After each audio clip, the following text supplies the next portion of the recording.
अच्छा, जैसे अभी मैं बात करी थी कि पीआरपी के हवाले से ख़वातीन आपके पास आती होंगी, तो आपके पास किस एज की ख़वातीन आती हैं? मतलब टीनेजर्स भी आती हैं, क्योंकि आजकल लड़कियों का तो बहुत मसला है, यूनिवर्सिटी जा रही हैं, बाल स्ट्रेट, मतलब हीट बहुत लग रही है बालों में। बिल्कुल, एक चीज़ मैं ये अभी ऐड कर दूँ, आपने रिमाइंड करा, केमिकल्स, हीट, केमिकल्स, हाँ। केमिकल एक्सपोजर बहुत ज़्यादा हो गया है। और ये यंगर एज में, अब हमारे पास जो कंप्लेंट्स आती हैं यंगर एज में, hair fall, premature whitening of the hairs, ये बहुत ज़्यादा 18, 20, 22 साल के लड़के और लड़कियां हेयर्स वाइट हो रहे हैं, ग्रे हो रहे हैं। सो जो पेशेंट्स हमारे पास ये आते हैं वो आप कह लें कि 18 ईयर से स्टार्ट हो जाते हैं एंड अप टिल 40-45 चलते हैं, जिनके हाँ। ये इश्यूज़ हैं। ज़्यादा जो इश्यूज़ हैं वो 18 साल से लेके 32 ईयर्स तक के जो सबसे ज़्यादा हमारे पेशेंट्स हैं, कि जिनका ये हेयर फॉल फीमेल्स में ज़्यादा है, बहुत ज़्यादा है, प्री मेच्योर ग्रेइंग है हेयर्स की, तो फिर उनको ट्रीट हम तो ये जो प्री मेच्योर हेयर वाइटनिंग है, इसका कोई ट्रीटमेंट है? समटाइम्स तो जेनेटिकली भी होता है। जेनेटिकली भी है, और इसका अनफॉर्चुनेटली एग्जैक्ट कोई ट्रीटमेंट अवेलेबल नहीं है। ठीक है, डिफरेंट रेमेडीज़ हैं, desi remedies, but scientifically they are not proven. So इसका जो सबसे बड़ा एक रीज़न है वो ये है, हम बहुत ज़्यादा केमिकल से एक्सपोजर ले रहे हैं। मतलब हेयर कलर्स आजकल हेयर इस तरह के कलर्स डाइज, ट्रीटमेंट बहुत ज़्यादा हेयर आए हुए कलर्स हैं। हैं, हेयर स्प्रेज हैं, जेल्स हैं। फर्दर मोर जो हम लेट्स से अगर हमें यूज़ भी करना पड़ता है, जस्ट लाइक आप हैं या हम लोग यूज़ करते हैं किसी इवेंट में जाने के लिए, देन इट इज़ मैंडेटरी कि हम 6 आवर्स के बाद उसको वॉश करें। ओके। बट आप देखें कोई भी इसको वॉश नहीं करेगा, लगाएगा, लगा हुआ नेक्स्ट डे तक लगा रहेगा। ठीक है, तो वो इसको वॉश करना बहुत ज़रूरी है। इससे आपका जो है वो प्रिवेंट होगा। सेकेंडली अगेन आ जाएगा कि अगर आप वाइटनिंग अर्ली ग्रेइंग हो रही है तो न्यूट्रिशनल डेफिशिएंसी का भी इसमें भी रोल है। अच्छा, समटाइम्स डॉक्टर मरीब हम देखते हैं कि अगर आपके बाल बहुत ज़्यादा थिन हो रहे हैं तो आपके बालों में आपके स्काल्प पे पैचेस आना स्टार्ट हो जाते हैं डिफरेंट, तो उसकी क्या रीज़न हो सकती है? मतलब यू फील कि आपका जो एक प्रॉपर एरिया है उस पर बाल हैं ही नहीं। एक्चुअली जो बिल्कुल आप लेट्स से कि आप कह रही हैं कि हेयर जो ख़त्म होने से पहले देयर इज़ अ फेज, उसमें ये होता है कि थिनिंग हो जाती है and the scalp patches visible होना शुरू हो जाते हैं। वो जब विजिबल होते हैं आप समझ लें कि they are going, that is the time कि आप, मतलब वो लास्ट लाइन है कि आप ट्रीटमेंट ले लें, और ट्रीटमेंट लें, किसी को कंसल्ट करें, डॉक्टर को कंसल्ट करें, what ever the reason is उसको सॉर्ट आउट किया जाए, then they may come back. अगर उस स्टेज पे हम नहीं कुछ करते then they will go, they will die. तो मतलब जैसे आपने देखा कि आपने बताया कि मेडिकल इश्यूज़ भी हो सकते हैं, समटाइम्स स्ट्रेस हो सकता है ख़वातीन के हवाले से। yes. तो मर्दों में नेचुरली मतलब एक स्पेसिफिक एज में जाके वो हो जाते हैं गंजे, या मतलब मर्दों में एक्चुअली जो सबसे ज़्यादा ट्रिगरिंग फैक्टर है वो हार्मोनल एंड जेनेटिक्स। ओके। जहाँ पे ये दोनों चीज़ें मिल जाएंगी, यू कैन से it's 1 and 1 11, it's not 1 + 1 2, it's 1 + 1 11। सो ये 18 ईयर से मैंने, मतलब अब नोट करते हैं 18 ईयर से स्टार्ट हो जाता है एंड अप टिल 29-30 में तो बहुत तेज़ है, इसमें बहुत लाइक आप कह लें कि दे विल गो। उसके बाद 30 के बाद अगर ये स्टार्ट हो हेयर फॉल या बार्डनेस, तो दैट इज़ वो कदरे स्लो होती है, वो 5-7 साल ले जाती है। बट ये जो ये रेंज, एज रेंज मैंने आपको बताई है 18 से 28-29 साल, इसमें तो अगर ये हार्मोन का इफेक्ट आता है, जेनेटिक्स का आता है, तो 1-1.5 साल में ये बिल्कुल लाइक आप कह लें कि एरिया बार्ड हो जाता है। अच्छा डॉक्टर मनीब, लास्टली मैं चाहूँगी कि आप बताएं कि वो मर्द हजरात जो हेयर ट्रांसप्लांट करवाना चाहते हैं उन्हें क्या गाइड करेंगे? ट्रीटमेंट के हवाले से क्या प्रोसेस है, कितना एक्सपेंसिव है, और क्या मतलब इसकी रेंज है? इसमें सबसे पहले जो हेयर ट्रांसप्लांट करवाना चाहते हैं, सबसे पहले आपने देखना है कि you have to go to a qualified doctor. Okay, don't go to some quack. बहुत से, और प्राइस रेंज आप ऐसा नहीं डिफाइन कर सकते क्योंकि ये एक्सपर्टी पे डिपेंड करता है। मार्केट में बहुत कम प्राइसेस में भी हैं, बहुत अच्छी प्राइसेस में भी हैं।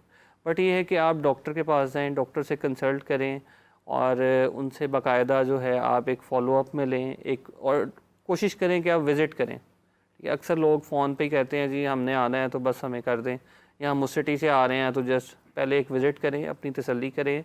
और आजकल गूगल पे बहुत डिटेल अवेलेबल है, आप सारे क्वेश्चंस को सम अप करें और उन डॉक्टर से क्वेश्चन करें कि जी क्या क्या प्रिकॉशंस हैं, क्या है। एक और इसमें जो मेन इशू आता है वो है डोनर एरिया। अक्सर डोनर एरिया भी वीक हो जाता है लाइक, तो उसमें फिर कुछ पेशेंट्स में हम ट्रांसप्लांट से पहले मल्टीविटामिन्स और कुछ स्प्रेज होते हैं वो स्टार्ट करा देते हैं डोनर्स एरिया में।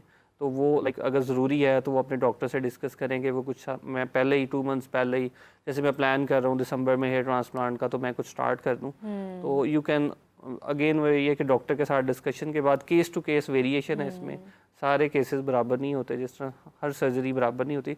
इट इज़ अ सर्जरी, इसको जहन में रखें। तो डॉक्टर से कंसल्ट करना बहुत ज़रूरी है और क्वालिफाइड डॉक्टर के पास जाएं, ऐसे ही किसी क्वैक के पास आपने नहीं चले जाना। प्राइस रेंज वेरी करती है। वेरी करती है। अच्छा डॉक्टर मुनीब, आपके बाल मुझे बहुत अच्छे लग रहे हैं, मतलब आप कैसे केयर करते हैं? आपने भी तो कोई हेयर ट्रांसप्लांट तो नहीं करवाया? नहीं, अल्लाह का शुक्र है अभी तक मैंने आपके अपने हैं? हाँ मेरे अपने हैं, ठीक है। इसमें डिफरेंट जो PRPs के सेशंस हैं वो मैं लेता रहता हूँ after every 2 months, you can say regularly.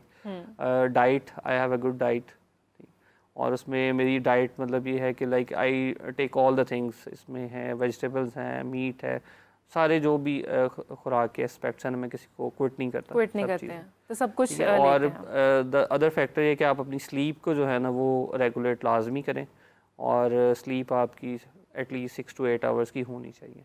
ये छोटी छोटी चीज़ें हैं जिनको आप केयर करके आप अपनी not only for the hairs, ये स्किन के लिए भी बहुत ज़रूरी है, स्किन को भी आप अपना यंग रख सकते हैं। बिल्कुल। Thank you so much doctor money for joining us, और आपने इतने इम्पोर्टेंट पर जो हमें इंफॉर्मेशन दिया, इट इज़ वेरी इंपॉर्टेंट। और मैं चाहूँगी कि जो लोग हेयर ट्रांसप्लांट करवाना चाहते हैं वो ये हमारा सेगमेंट ज़रूर देखें, और जो गाइडलाइंस डॉक्टर मनीब ने दी उसको ज़रूर फॉलो करें। Good doctor is the key. उन्होंने बताया कि गुड डॉक्टर आपको चूज़ करना बहुत ज़रूरी है इसके लिए। Thank you so much doctor Munib for joining us. Well, coming back to our topic, Ahmed sahab, जैसे हम बात करें कंक्लूजन की तरफ आते हैं, क्या सजेस्ट करेंगे इंट्रोवर्ट्स को और एक्सट्रोवर्ट्स को कि उनकी लाइफ का सक्सेस मंत्रा क्या होना चाहिए? मेरा ख्याल है कि बैलेंस्ड पर्सनैलिटी होनी चाहिए, और सबसे पहले अगेन डिस्कवर योरसेल्फ। वो जो वॉयज ऑफ डिस्कवरी या दरियाफ्त का सफ़र है, ये तकलीफ़ दे ज़रूर होता है, टाइम टेकिंग भी होता है, और आपको पता नहीं चलता कि ये अल्लाह ताला ने कायनात बनाई है और इसमें कोई चीज़ भी बेमकसद नहीं है। तो आपको ये ऐन मुमकिन था कि आपको दुनिया में ना भेजा जाता और कायनात चलती रहती। जब भेज दिया है तो कोई ना कोई तो मकसद है बनाने वाले का, तो वो मकसद तलाश करें कि वो क्या है, और कोशिश करनी चाहिए कि ये 20s में ही डिस्कवर कर लें, मतलब before you even approach 20s, तो उससे पहले ही डिस्कवर कर लें, ताकि आपको पता चले कि आप अच्छे डॉक्टर, अच्छे इंजीनियर, अच्छे बिजनेसमैन, अच्छे वकील और अच्छे आर्टिस्ट, शायर, अदीब, फ़लसफ़ी क्या बन सकते हैं।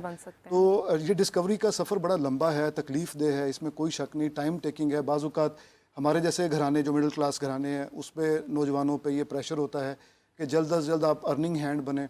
आपको बाहर सूरत या तो CSS करना है या CA करना है, भले आपको मौलाना रूम और सादी और हाफिज़ शराजी ये पसंद आते हों, लेकिन आपको फिगर्स को मैनिपुलेट करना आना चाहिए।